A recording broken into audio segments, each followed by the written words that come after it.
Jadi hukum hakam dalam agama ini luas. Satu benda bisa jadi halal, bisa jadi haram, hanya berbeda waktu saja. Ya.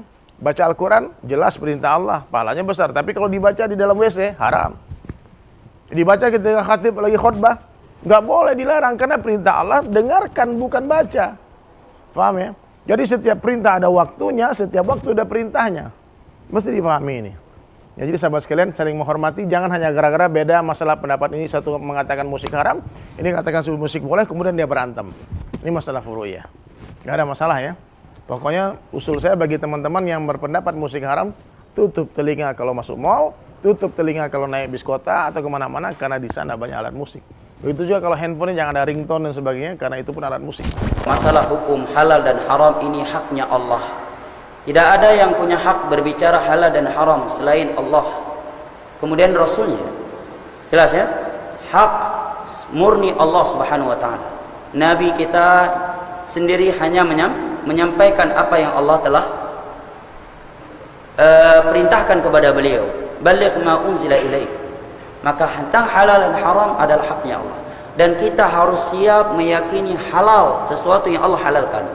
Dan juga sebaliknya, kita harus siap menyatakan haram apa yang Allah dan Rasulnya haramkan, sekalipun kita belum mampu meninggalkannya. Jangan karena hawa nafsu kita atau kita belum mampu meninggalkannya, akhirnya agama Allah kita kelek-kelek. Ya, kita akal-akalin yang haram menjadi halal, yang halal menjadi haram karena sesuai dengan hawa nafsu kita. Ini tidak boleh. Ya, kita harus tundukkan hawa nafsu kita. Wa amma man khafa maqama rabbih wa nahaa nafsa 'anil hawa fa innal jannata hiyal ma'wa. Barang siapa yang takut akan keagungan Rabbnya dan dia mampu melawan hawa nafsunya, dia tundukkan hawa nafsunya di depan syariat Allah, maka surga adalah tempatnya. Mana sebaliknya apa? Orang yang tidak takut kepada Allah dan tidak mau menundukkan hawa nafsunya kepada Allah di hadapan syariat Allah, maka neraka adalah tempatnya.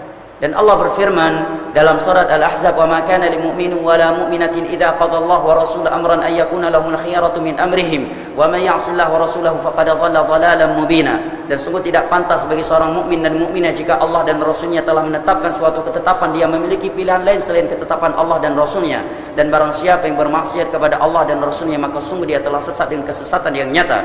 Dalam surat An-Nur juga Allah berfirman, "Innama kana qaulal mu'minina idza du'u ila Allah wa rasulihi liyahkuma bainahum ay yaqulu sami'na wa ata'na wa ulaika humul muflihun." Sesungguhnya kriteria kaum mukminin itu tatkala diseru pada hukum Allah dan Rasulnya untuk berhukum dengannya, dia senantiasa menyatakan sami'na wa ata'na, dan mereka itu adalah orang-orang yang beruntung.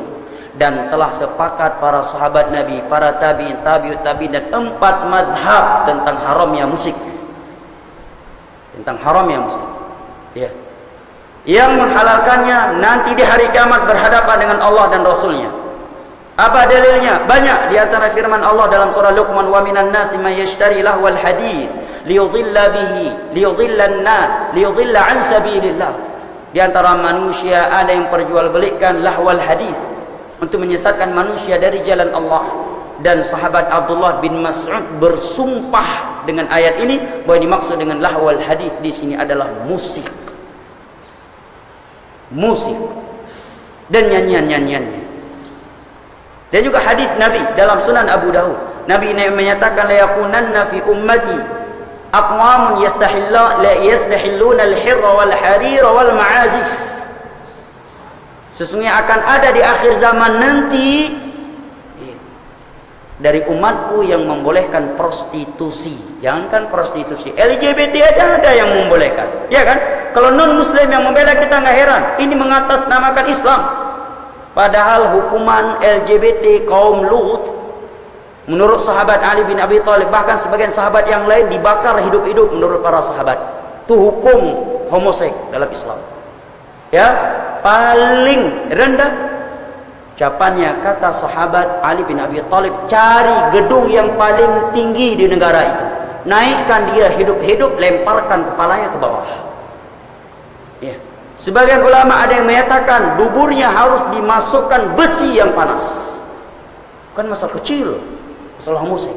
Allah angkat bumi di masa kaum Nabi Lut. Allah angkat bumi, ya, bangunan-bangunan di masa itu, kemudian Allah balikkan dan kemudian Allah timpahkan kembali ke bawah.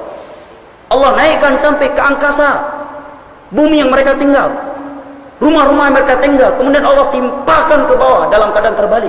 Faja'alna asfala 'aliyaha safilaha wa amtarna 'alaihim hijaratan min sijil. Kami balik yang tinggi menjadi ke bawah, kemudian kami turunkan hujan batu kepada mereka.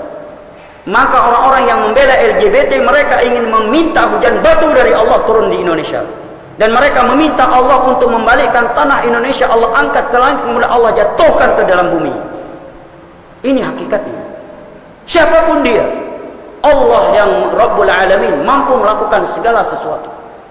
Tsunami telah datang dan mengingatkan kita kekuasaan Allah.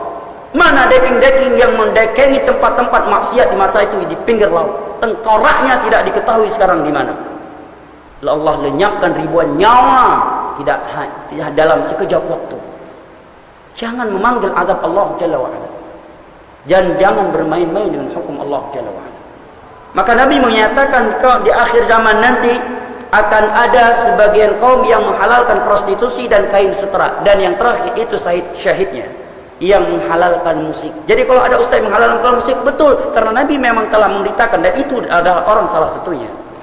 Ya, 4 mazhab sepakat. Loh ustaz, ini musik Islami. Kalau ada musik Islami berarti ada prostitusi Islami. Karena Nabi menyebutkan musik bareng dengan zina dan kain sutra. Kalau ada musik Islami, maka ada pula zina Islami. Dan coba kita bayangkan di masa Nabi, andai kata Nabi membolehkan musik, pasti musik di masa itu Islami. Nggak mungkin Dewa 19 di masa itu dihidupkan, Sheila on Seven dan yang semisalnya. Pasti lagu-lagu yang dinyanyikan oleh Umar, Abu Bakar kalau boleh. Nggak mungkin Dewa 19, ya kan? Nggak mungkin lagu rock, ya, nggak mungkin. Pasti lagu-lagu Islami, tapi nggak ada yang dikecualikan oleh Nabi. Datang kita kecualikan. Kita lebih hebat daripada Nabi dan para sahabat, lebih hebat daripada tabi'in, lebih hebat daripada tabi'in, dan lebih hebat dari 4 imam mazhab.